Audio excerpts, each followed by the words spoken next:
as always, for their ongoing support. And introduce our 2021 Board of Directors. And President, we have Tyler Nizer from the Clackamas County Fairgrounds and Event Center. Our Vice President, Jim Davis from Canby Fire. Our Second Vice President, Diane Harbeck from Better Homes and Gardens. Our Secretary Treasurer, Tina Schimpf from Hope Village. And the rest of the board, we have George Martinez from Pac West Wealth Partners, Mace Peevler from Wilson Construction, Sue Winner from Canby School District over at Canby High School, Dr. Ashley McFerrin from Canby Eye Care, Vanessa Zimmerman from Academy Mortgage, and our past president, Terry Giesick from Gustafson Insurance and Frontier Golf Course.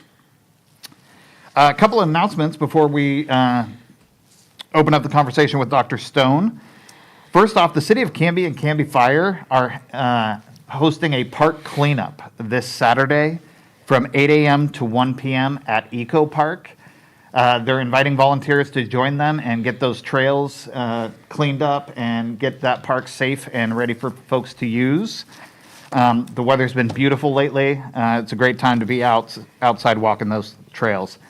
So if you want to join them there, that is this Saturday, 8 a.m. to 1 p.m. at Eco Park. Eco Park is the park on Territorial Road, right next to the logging trail, so you can join them there. Our first face-to-face networking event is April 22nd at Fort Wayward, the tent outside of Wayward Sandwiches. We will be observing the rules of restaurant hospitality in terms of safety precautions. So we will be limiting overall attendance, practicing limited seating, and of course, masks when not actively eating or drinking. To pre-register, go to the Community Events tab on the Chamber calendar and look for the event on April 22nd. Also on April 22nd, Shred Day is back. So if you have all of your tax paperwork done and ready to go, and you're ready to get rid of the prior years, bring it down to the Clackamas County Fairgrounds, and we will securely shred that for you. Weber Consulting will be there to securely wipe hard drives. And Cahoot Waste Management will handle your e-waste recycling as well. For shredding, the suggested donation is $5 a box. For secure hard drive wiping, that is $10 per computer.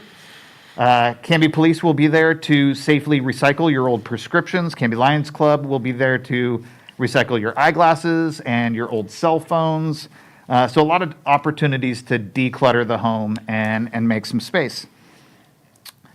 Also going on right now, the 2021 Best of Canby survey is open. We have 25 new categories for you to vote on.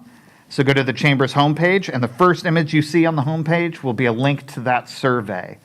Some really fun ones out there. Best beer selection, best cocktail, best customer service, that's one of our big ones, and best new business. So a lot of opportunity to vote for your favorites around the community. So take advantage of that, and we'll be announcing winners in the months to come.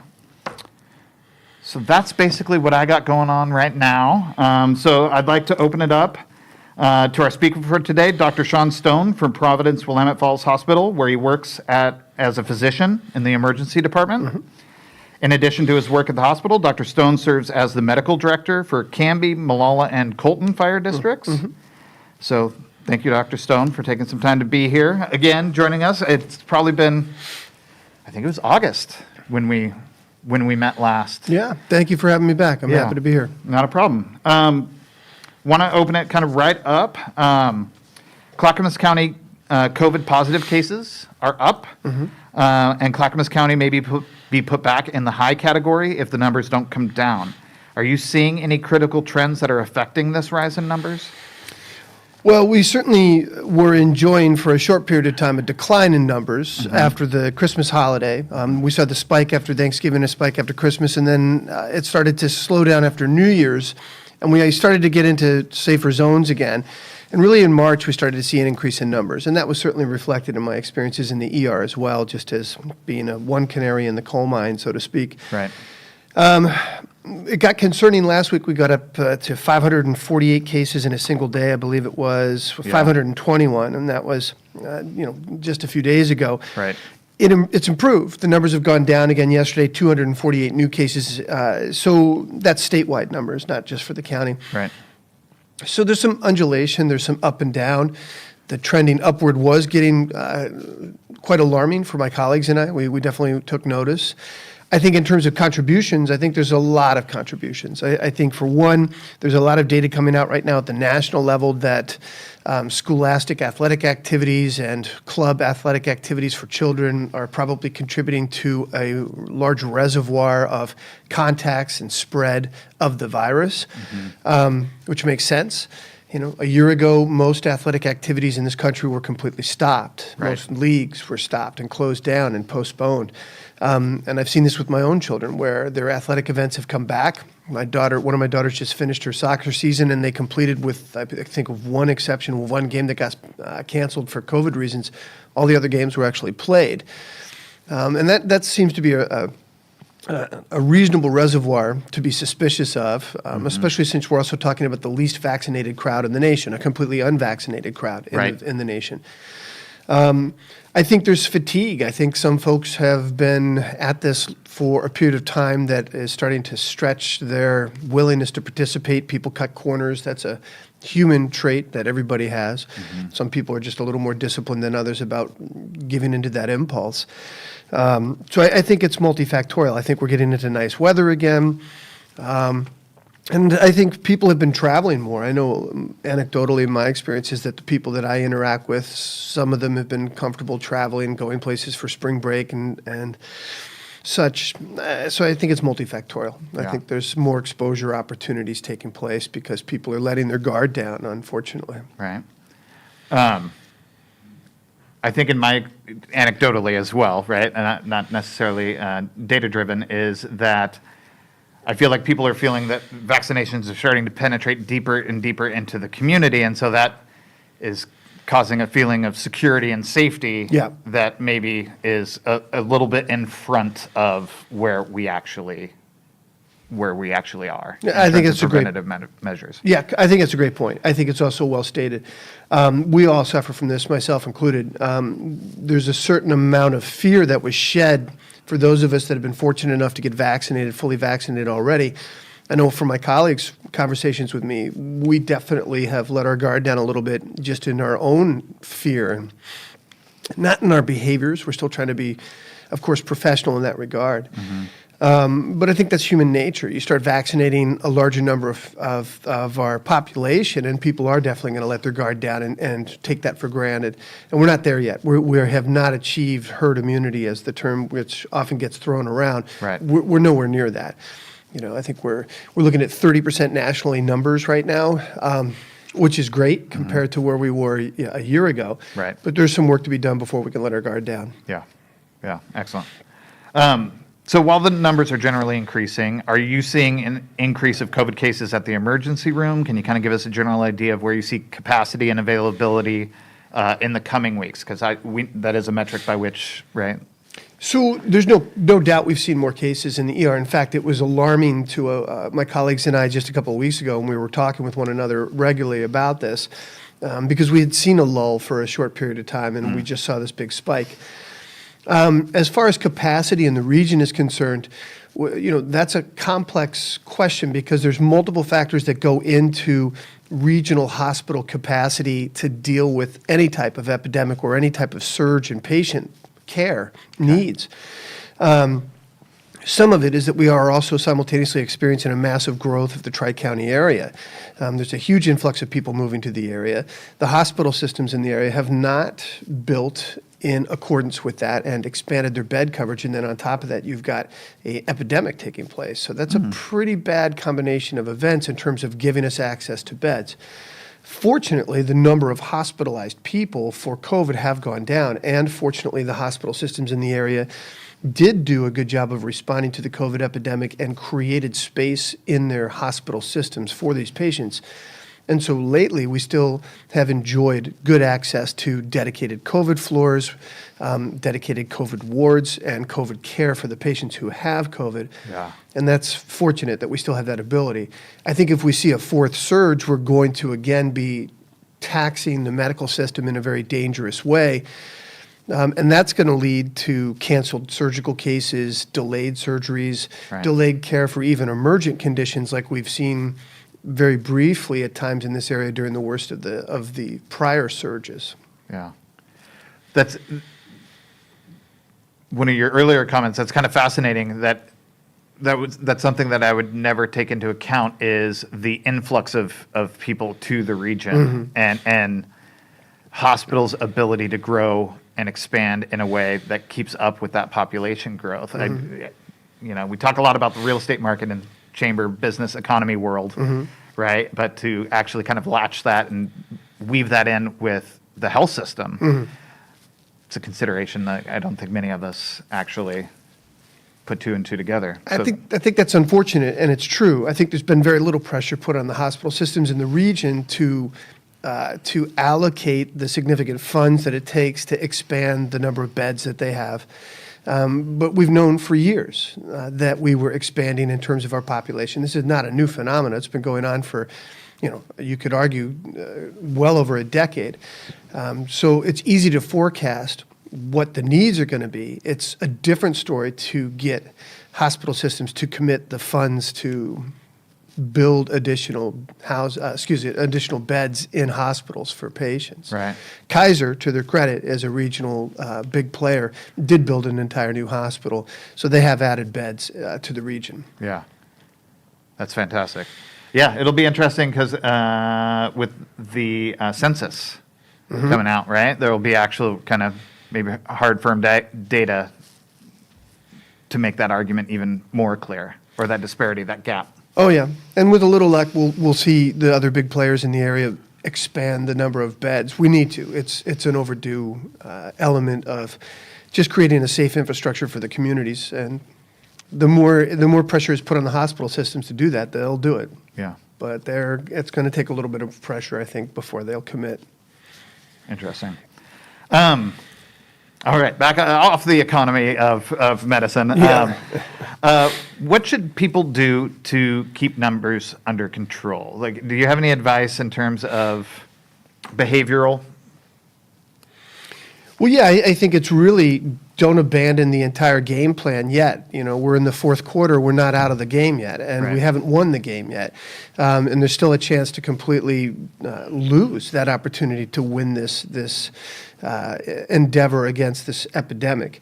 The truth of the matter is that if we continue to stick to the things that we know that work, wearing masks, practicing safe distancing, hand hygiene, as much as some of those topics have been turned into controversies, unnecessary controversies, the fact of the matter is that if we continue to practice these interventions, we'll keep the numbers low, and then if we can keep the numbers low and then vaccinate a greater percentage of the population, we'll have won the battle.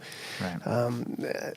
Assuming, of course, we don't get into some bizarre variations of the viruses, which, of course, we're going to talk about later, but as long as we don't see a major genetic mutation in this virus that makes one or more of the existing vaccinations or vaccines, completely useless, we'll be okay as long as we can get that number of vaccinated higher before we get another surge. Right. Otherwise, we'll be looking at another surge, which will be a very dangerous and difficult thing. Yeah. It's actually a perfect segue. That was the next question on my list of questions was, can you give us a quick primer on the variant situation, what you're hearing, what you maybe know, and how this may affect us moving forward, or the strategy for the state? Well, certainly the variant that is gaining the most attention at the moment is the B.1.1.7 variant, which came from the UK.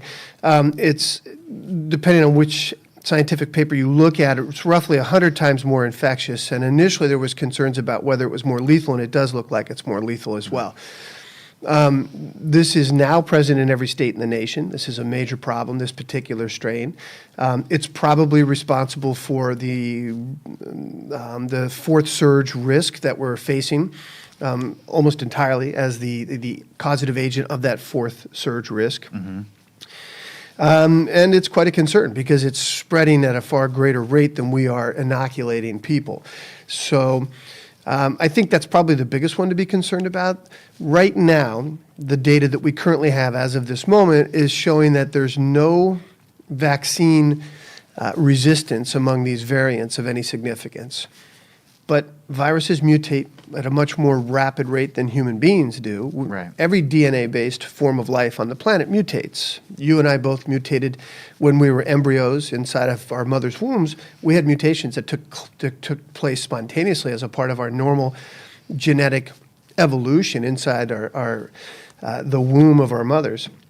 Viruses do the same thing when they replicate. They just do it at a far faster rate. And if it's a small, subtle mutation, it's not going to make a big difference. If it's a large mutation, especially one related to the spike protein, that could get us in big trouble because the entire basis of 2 of the 3 vaccines that are present in America right now is the spike protein DNA. That's the Right. that's the That's whole the mRNA. That's RNA right. method. Yeah. It identifies the protein, right? And that's how it knows how to engage. That's right. Right? That's how our immune system recognizes. It's the license plate, if you will, of the virus that our immune system recognizes and then can attack. So if we get a major shift mutation in that particular portion of the DNA of that virus, we're in trouble because then we'll have to come up with new vaccines. Okay. So far, that's not happened. Sure. At least not in a way that we've seen. We'll keep our fingers crossed. I think that's probably the biggest mutation we need to be concerned about right now is the B117. Okay. Excellent. But really, I mean, carry on getting vaccines out into the community, Yes. barring one of these major protein spike mutations. Really, the strategy is the strategy, and persist and carry on. Yeah, I think it's important to understand that it's a numbers game when you talk about mutations, right? So there's several different numbers to think about. The number of people we have vaccinated is a crucial number in the concept of this. The other number is the number of people getting infected. These are completely contradictory contributors to the problem, if you will. So if we have greater numbers of people getting infected, that means logarithmic increases in mutations taking place in the virus because more people means more virus replication, more opportunity to mutate. If we can drive down the infection numbers and drive up the numbers of people inoculated, we're winning the numbers game. If the numbers go in the wrong direction with numbers of infected people, then that gives the virus more opportunity to mutate, and that gives us more risk to lose a vaccine or multiple vaccines. So the key is to everybody at this point really needs to keep in mind is to keep on guard, keep practicing safe practices so that we can keep the infection numbers down while we continue to inoculate greater and greater percentages of our population and then take the wind out of the sails of the infection mutating more. That's the strategy on the grease pen board at the side of the basketball game for right now. Yeah, right. Awesome. That helps a lot, at least for me, in wrapping my head around it. One of the questions that we had kind of from the community was, can you explain reasonable precautions for gatherings when everyone is vaccinated? There's kind of been like, yeah, we're all vaccinated, so masks off, hugging's back, handshakes are back, like... Yeah, I'm not going to lie. I've hugged a person or two in the last month that I would, and I had not given out a lot of hugs a year ago. That's for darn sure. I think it's human nature we are by our very nature creatures that make contact with one another as a form of communication. That's normal. I think it's important to keep in mind, though, the science, which is that just because you're vaccinated, that doesn't mean you cannot get the virus. In fact, you might be a person who has the virus in their body replicating at a low volume, a low concentration, so that you can still be infectious but be asymptomatic. And that's a problem because then in that group setting, if there are folks who are not vaccinated, and there's a lot of people who have chosen not to be vaccinated, they may also be a person who's at risk for a bad outcome. If you have a 75-year-old with COPD and who's morbidly obese and is on chemotherapy for a form of cancer and they're not vaccinated and they're at that gathering and somebody else who has been vaccinated but still has a low level of infection, because vaccines are not perfect, and that's true whether we're talking about the COVID-19 virus or MMR vaccine for measles, mumps, rubella. You got it, for the childhood illnesses that we have done a very good job of vaccinating against. You can still get outbreaks where people get infection even though they've been vaccinated. And if somebody at that gathering then unfortunately and unwittingly passes on that virus, then another person at that gathering may pass away. Yeah. So I think it's always important to frame the understanding of what we do, not just from the perspective of it benefits me, because I'm less likely to get infected if I stay 6 feet away, 3 feet, we don't have to quibble about the numbers, right? I mean, just the concept of social distancing, wearing a mask, washing my hands, it's not just about me. It's also about keeping the people around me that I know and don't know safe and healthy. Right. Yeah. Again, persist and carry on, right? Not much has changed. And I like how you and how you shift from the I to the us mentality. That's a lot of what I've, in talking to my 14-year-old. Yeah. Because it's hard with the kids, want access to their friends, want access, sleepovers, et cetera, et cetera. Some of these explanations are rough, but it's like if you can pivot it outside yourself and into caring for others, caring for grandparents, caring for siblings, whatnot, then I think it's an easier case to make. I think it needs to always be part of the dialogue. I think it's an absolutely crucial part of the dialogue. Any other dialogue is selfish, and I think this is not a time for us to be engaging in our lesser behaviors as humans. I think this is a time for us to rise to the occasion. And then we can weather any type of adversary if we are working together, doing intelligent things, and caring for one another, truly caring for one another, not just paying lip service to that. Right. And truly caring for one another means, minor inconveniences like we've been discussing. And most people have been perfectly willing to entertain that, fortunately. Yeah, I agree. So we're going to jump into kind of other questions, community questions that we've gotten from people at the vaccine clinics here. Clackamas County Fairgrounds has been playing host. What kind of a reaction can I expect from the vaccine for the first and the second shot? So obviously the implication here is we're talking Moderna and Pfizer, not the Johnson & Johnson. But and I think it's important to point out along those lines that right now, we've had close to 2 million doses of vaccine given in the state of Oregon so far to date. 1 million of those have been Pfizer, 900,000 have been the Moderna, and really 50,000, a very low number, have been the Johnson & Johnson. So when we talk about vaccines to date, it's really Moderna and Pfizer for Oregonians. Right. By definition, a successful vaccine is one that triggers the immune system to wake up and pay attention to it and say, what is that? This is foreign. I'm going to build a memory imprint into my immune system in the form of antibodies so that if I ever see this again, I'm going to attack it and destroy it before it gets a chance to replicate inside of my body and cause me to become ill. The process of turning on that immune system sends into effect an entire cascade of events that involve all sorts of hormone creation in the body, chemical messengers that are created in the body that are not there on a daily basis. And some of the side effects of that chemical cascade of events includes you feeling achy, having a fever, chills, people feeling tired and fatigued. And you could argue from an evolutionary perspective that these were purposeful. These are things that make a mammal want to just rest and conserve energy and take it easy. Alerts that something is going on. That's right. And that behavior keeps us as humans sedentary, taking it easy and conserving energy to fight that battle against that infection. That's theoretical from an evolutionary perspective, but it makes sense. So those are the things that you should expect to periodically experience when you get a vaccine. Now, if you line up 10 people that had the same dose of the Pfizer vaccine, you're going to get 10 different descriptions of what they experienced. Right. And that really plays more out as a result of our genetic variability. And we are all totally different, and we interact with a vaccine in different ways. So some people have had more robust vaccine reactions with joint aches, muscle aches, chills, even fevers, headaches, and feeling completely fatigued. The majority of people, especially with the first vaccination, are not feeling anything. They get a little soreness at the arm, which is good. It's the body recruiting more blood flow to the area. It causes swelling, but it's also the body going, I'm going to make a memory of this event so that in the future when I get exposed to that virus, we destroy it, we knock it out. The majority of people with the first shot are getting very little in the way of side effects.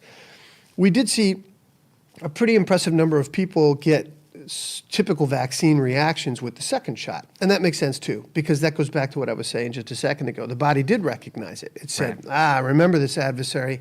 I'm going to make a more robust response the second time. And that, again, is proof that the immune system is recognizing these vaccines and that they're successful vaccines. Yeah. Yeah, good. Is there anything one can do to reduce vaccination symptoms preventatively? I think in part, yes, in part, no. Yeah. Part of it is genetic, and we can't change that. It's just a matter of whether you're going to be a person who specifically has the genetic makeup to have a robust response or not. And part of it is psychological. You know, I've seen several patients that have really gotten themselves spooked to the point where by the time the shot came, they passed out and scared the heck out of everybody around them because they were so worked up about it in the first place. And this question is a combination of multiple questions, and some had kind of those anxiety concerns, and some were literally like, how do I prevent achiness? So all of this is great information. Absolutely. And I think there's some pragmatic things that you can do. Certainly taking ibuprofen or Tylenol ahead of time, or just taking it right afterwards. I don't think anybody needs to be too bogged down in scripting out an exact protocol for the day. Sure. But if you're starting to feel achy after you've had the vaccine, Tylenol and ibuprofen will certainly help. Unless you have a contraindication to taking one or both of those medications, they're actually safe to take together in unison. They're metabolized by different organs, and you could take them at the same exact time without any deleterious effect to your body. And you'll get extra relief of the symptoms that are associated with vaccine reactions like body aches, fevers, chills, muscle aches, and headache if you're one of the people that gets them. Right. So I'm not so sure that I would ever advocate that people have to follow some protocol to take medications without having the symptoms ahead of time, prophylactically. I think it's just appropriate to wait and see if you develop those symptoms and then treat them as needed. Right. Most vaccine reactions last 24 to 36 hours and then are gone. Yeah. Yeah. And again, anecdotally, that's been about the time frame that I've been hearing from people that it's like, yeah, you know, a little tired, a little headache, but, you know, gave it a day, gave it 36 hours and back up and hitting it strong. Yeah, Yeah. I definitely had it with my second shot. I definitely had a good 28 hours, I think it was, where I was feeling the effects of the vaccine reaction, but then I was back to normal after that. And Yeah. I think probably the smartest thing is to maybe tailor your work schedule, your life schedule, your travel plans, that kind of stuff, around the idea that doing something on the day after the vaccine, the second vaccine in particular, is probably not the greatest idea. Just schedule something a week or two later, you know. Right. If you can, if you have the luxury of time to be able to do that. Yeah. And in this question, you know, there was some concerns. You know, people had effects to the vaccine, but then at the same time, it turned out they had diabetes and they were anxious and they maybe didn't eat that well that same day. And so I think some of this is just kind of, you know, you need to maintain your personal health and your personal regime in terms of how you care for yourself, even, absolutely. even in this situation. Yeah, I totally agree. In fact, your day-to-day routine shouldn't change on the day that you get the vaccination. Right. Nobody alters their life plans, let alone their medical daily regimen, to go get a tetanus shot. Right. This is no different than that. And I think along the same lines, people should view it the same way. Some people get deathly afraid of any shot that they get, and that I recognize that. But the majority of the population doesn't get panicked over the fact that they're going to get a tetanus shot at the next well visit with their primary care doctor. Right. In which case, don't extrapolate a bigger amount of fear, concern, or undue duress about this vaccination. So let's put that into numbers. You know, if you look at the national and international numbers on the safety profile of these vaccinations, because the Pfizer and the Moderna vaccines have been out and have been given to millions of people, Right. we've got great data on it.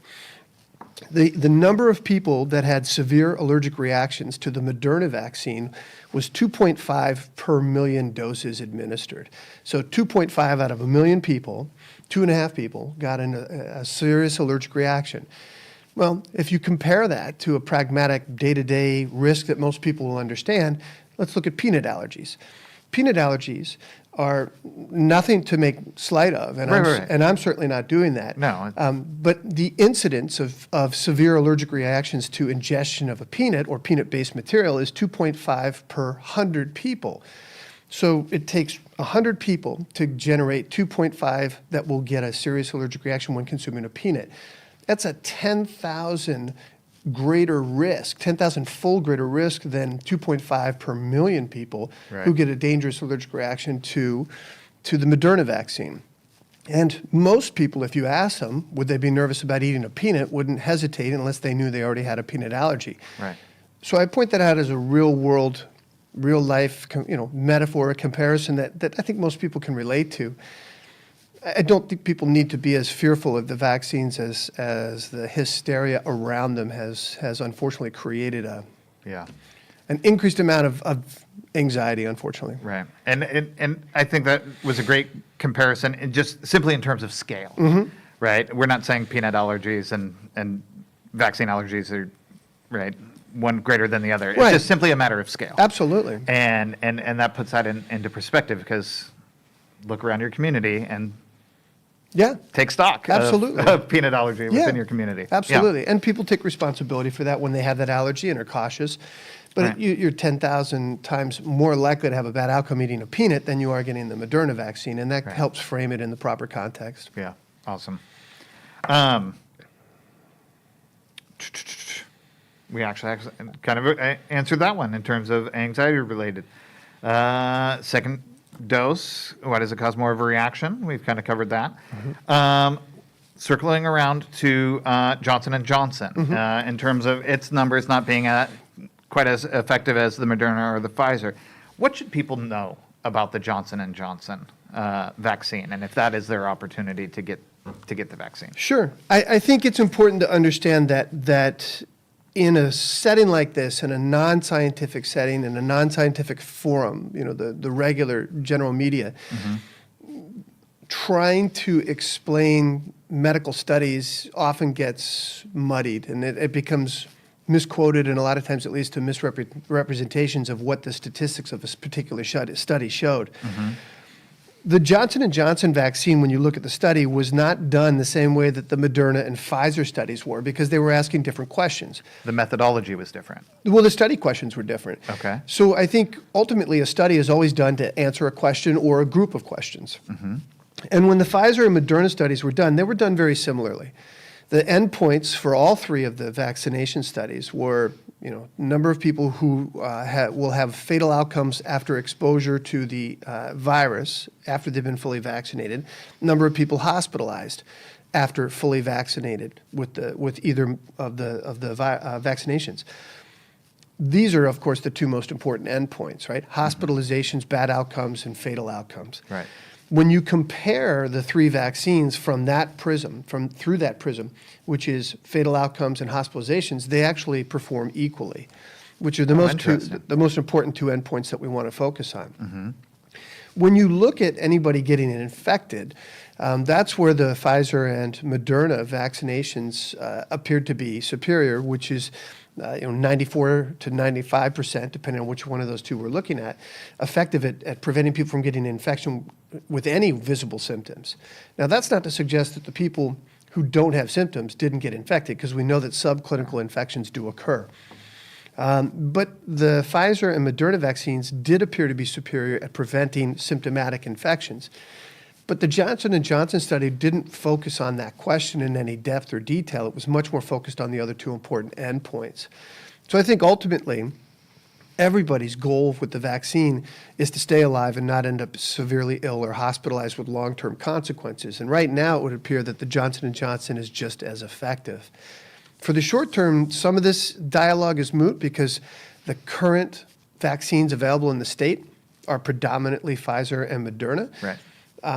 I could easily foresee that changing if we did receive a bigger allotment of Johnson & Johnson vaccines and if we ran out of the Pfizer and Moderna vaccines. But for the short term, we're in good shape on those.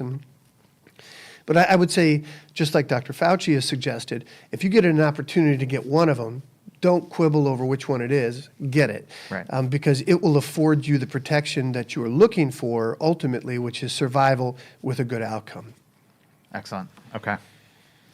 That's interesting because, just like you said, I think in media outlets, I think that breakdown of what you talked about in terms of the questions and actually the outcomes and what they were asking and what they were looking for, I think you've done a good job in making that much more clear than what I've been able to kind of access from media. Good. So, yeah, Good. no, appreciate that. Okay, final question, right? Get out your crystal ball. People ask me to predict what's next all the time, and I tell them I quit the prediction game in 2020. Is there anything you feel comfortable saying about what we are facing in the months ahead? Well, I think I wouldn't venture into making predictions because I Right. think that's dicey territory. I think I can make optimistic reflections on where I think things might be going and where I'm certainly hoping they're going. I think the state has been, the state leaders that are involved in day-to-day decision-making for our response as Oregonians to the virus has been good. Today, they just announced that they're going to scale back the changing of the date, or they are changing the date for when everybody over 16 is eligible. That's Yeah. now April April 19th, right, yeah. which is fantastic. It was originally supposed to be the first week of May. Right. And I think that was very intelligently done as a pivot to deal with the B117 spread that's taking place with the concerns about a possible fourth surge. This was pretty pragmatic to bump that date much closer to real time.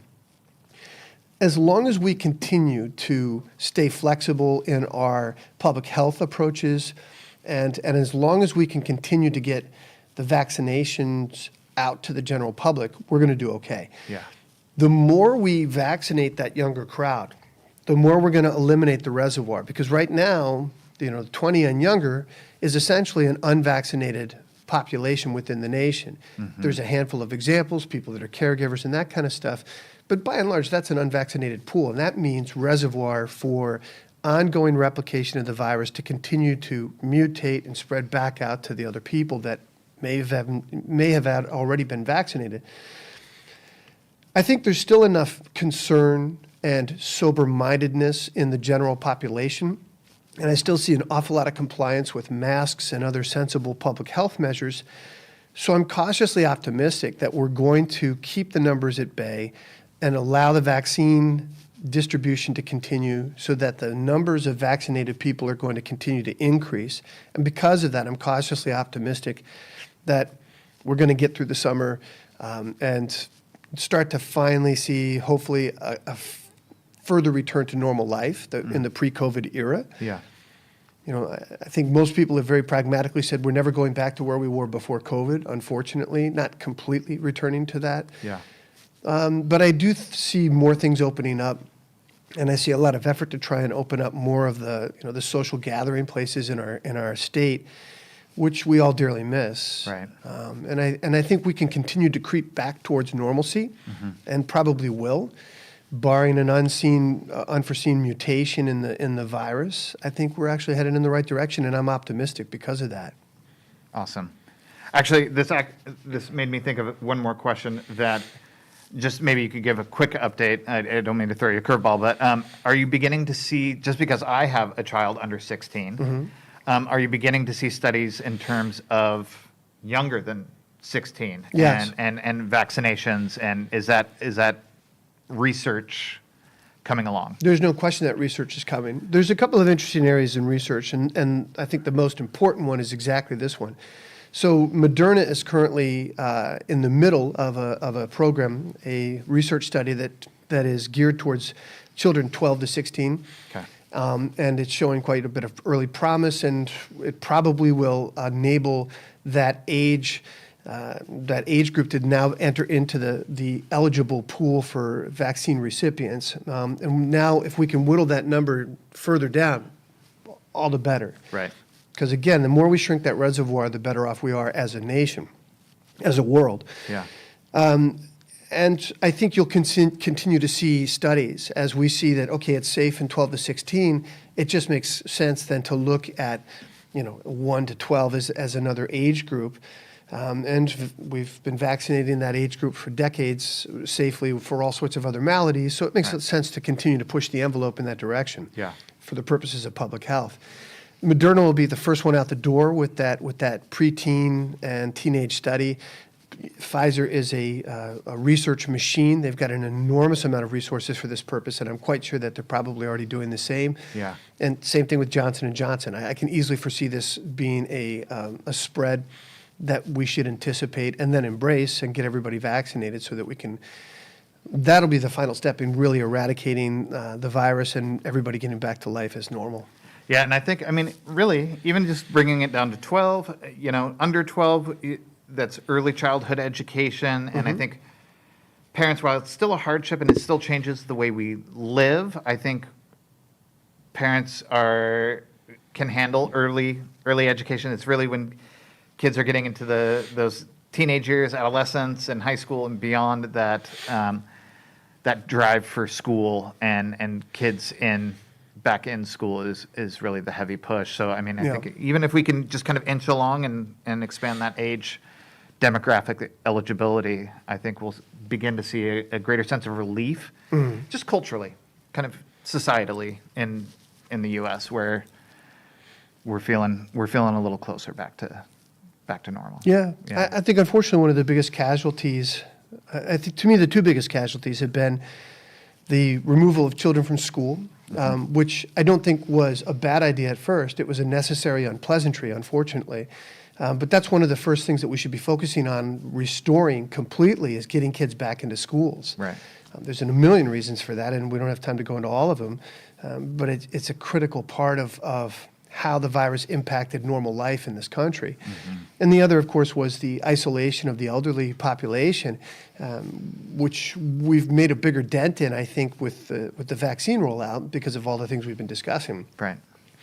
But they've been two of the bigger travesties related to this pandemic. And the more we can get rid of the worst elements of the pandemic, the better. Yeah.